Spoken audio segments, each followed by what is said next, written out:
दोस्तों, target with PS Parihar channel में आपका स्वागत है। आइए शुरू करते हैं और देख लेते हैं कि आज के समाचार पत्रों में विद्यार्थी जीवन से संबंधित कौन कौन सी सूचनाएं हैं। तो वीडियो को जल्दी से लाइक कर दें, शेयर कर दें। जिन छात्रों ने चैनल को अभी भी सब्सक्राइब न किया हो तो जल्दी से सब्सक्राइब कर लें ताकि आप लोगों को इसी प्रकार की ऑथेंटिक अपडेट से सबसे पहले मिलती रहे।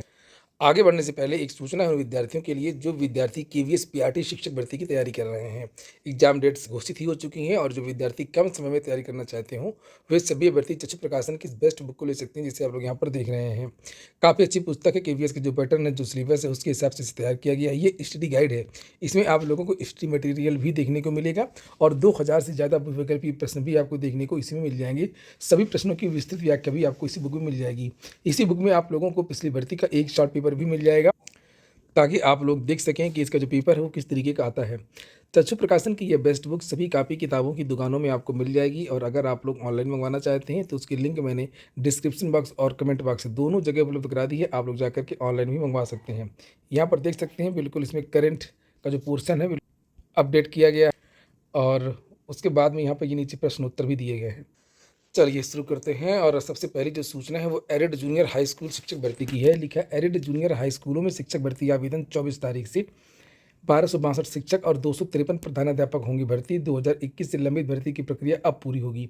अशासकीय सहायता प्राप्त एरिड जूनियर हाई स्कूलों में शिक्षक प्रधानाध्यापक के 1515 पदों पर हुई परीक्षा के आधार पर नियुक्ति के लिए 24 नवंबर से ऑनलाइन आवेदन लिए जाएंगे और इसमें 253 प्रधानाध्यापक और 1262 शिक्षकों के पद शामिल हैं। इसके लिए परीक्षा वर्ष 2021 में कराई गई थी और परिणाम 6 सितंबर 2022 को जारी हुआ था। बेसिक शिक्षा निदेशक प्रताप सिंह बघेल ने आदेश जारी कर दिए हैं और उत्तीर्ण हो चुके अभ्यर्थी वेबसाइट पर 14 दिसंबर तक आवेदन कर सकेंगे।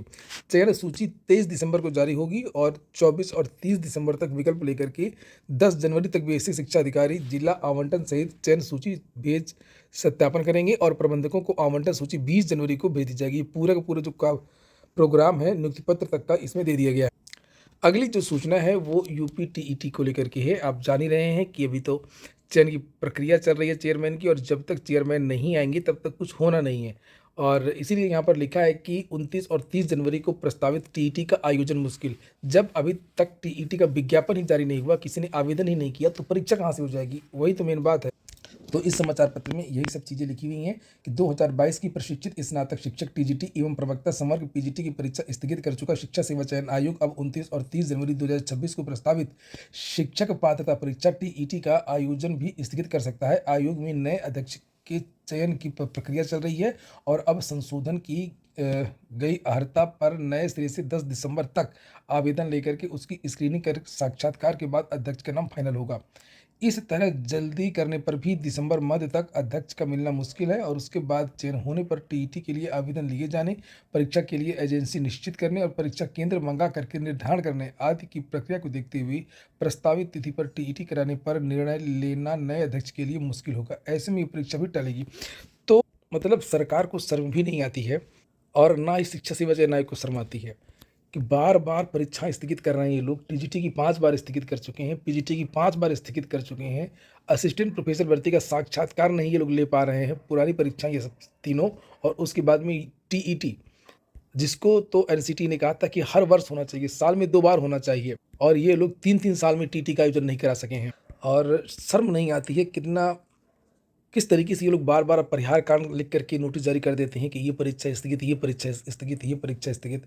और वही बात यहाँ पर लिखी हुई है कि ये टीटी कराने की तैयारी के लिए समय कम रह जाने पर परीक्षा मुश्किल होगी। ऐसे में इसका भी टाला जाना तय माना जा रहा है, तो निश्चित तौर पर ये तो टलेगी ही टलेगी।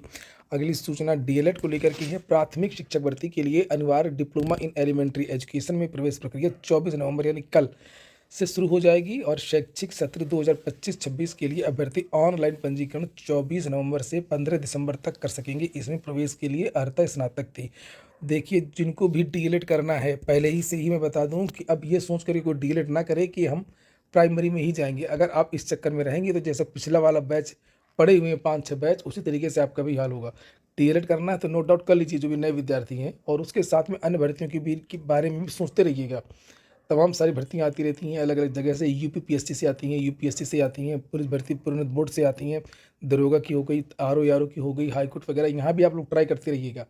अब वो ज़माना चला गया कि आप सोचेंगे हम डीएलएड कर लेंगे और शिक्षक भर्ती आ जाएगी और तुरंत हमको प्राइमरी के मास्टर बन जाएंगे, ऐसा बड़ा मुश्किल है। देख रहे हैं आजकल, और जाने कितने विद्यालय बंद हो रहे हैं, भर्ती आ नहीं रही हैं, 6 साल से कोई भर्ती आई नहीं। तो सब कुछ मान करके अब एडमिशन नहीं लेना, विकल्पों पर भी आप लोग ध्यान देते रहिएगा। अगली जो सूचना है कि यूजीसी बंद हो रहा है, एक नया आयोग बनेगा।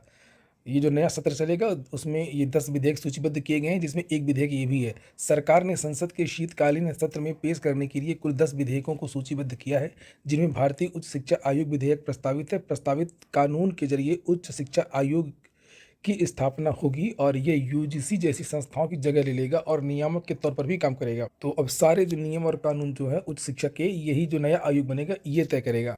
इसको लेकर के और भी समाचार पत्रों में जानकारी दी गई है, जैसे आप लोग यहाँ पर ये देख सकते हैं। ये जो नया आयोग बनेगा उसमें कई चीज़ें उसमें समाहित हो जाएंगी। यहाँ पर लिखा है, लोकसभा बुलेटिन के अनुसार राष्ट्रीय शिक्षा नीति के तहत प्रस्तावित भारतीय उच्च शिक्षा आयोग यूजीसी, अखिल भारतीय तकनीकी शिक्षा परिषद यानी कि एआईसीटीई और राष्ट्रीय अध्यापक शिक्षा परिषद एनसीटीई, इन सब का स्थान लेगा। इस समय यूजीसी गैर तकनीकी उच्च शिक्षा का नियामक है, जबकि एआईसीटीई तकनीकी शिक्षा का नियमन करता है और एनसीटीई अध्यापक शिक्षा का नियामक निकाय है। तो ये सभी चीज़ों को अब वो गवर्न करेगा ये नया वाला आयोग। अगली सूचना है उत्तर प्रदेश लोक सेवा आयोग की। उत्तर प्रदेश लोक सेवा आयोग ने एक परीक्षा स्थगित कर दी है, स्क्रीनिंग परीक्षा है और उसको लेकर के नोटिस भी जारी हुई है। उत्तर प्रदेश लोक सेवा आयोग ने राजकीय आयुर्वेद महाविद्यालय में चिकित्सालय में प्रवक्ता के 10 विषयों की स्क्रीनिंग परीक्षा 2023 अपरिहार्य कारण से स्थगित कर दी है। रचना, शरीर रोग निदान, गद्य तंत्र एवं विधि, आयुर्वेद, रस शास्त्र, भैषज कल्पना, द्रव्य गुण संहिता, संस्कृत एवं सिद्धांत, क्रिया शरीर, शाला के तंत्र, प्रसूति तंत्र एवं स्त्री रोग तथा स्वस्थ व्रत विषयों की 2, 3, 4, 9, 10 और 11 दिसंबर को प्रस्तावित परीक्षाओं को स्थगित कर दिया गया है। आयोग के परीक्षा नियंत्रक हर्षदेव पांडे के अनुसार इन विषयों की नई तिथियां अगले वार्षिक परीक्षा कैलेंडर में जारी की जाएंगी। कुल मिलाकर के अब ये जो परीक्षा हैं वो अगले साल होंगी। एक रिजल्ट भी जारी हुआ है यूपीपीएससी का। लिखा, उत्तर प्रदेश लोक सेवा आयोग ने स्थापत्य एवं नियोजन सहायक प्रारंभिक परीक्षा 2024 का परिणाम शनिवार को घोषित कर दिया।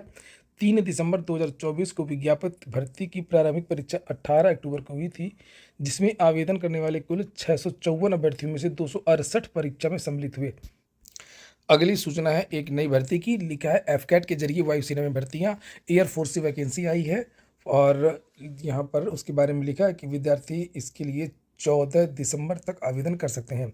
भारतीय वायुसेना ने 340 पदों पर आवेदन आमंत्रित किए। इसके लिए एयरफोर्स कॉमन एडमिशन टेस्ट का आयोजन किया जाएगा और इन ब्रांच के लिए महिला और पुरुष उम्मीदवार ऑनलाइन आवेदन कर सकते हैं। उम्मीदवार वेबसाइट पर जाकर के 14 तारीख तक आवेदन कर सकते हैं। फ्लाइंग ब्रांच में कुल 138 पद हैं और ग्राउंड ड्यूटी ब्रांच में 188 पद हैं।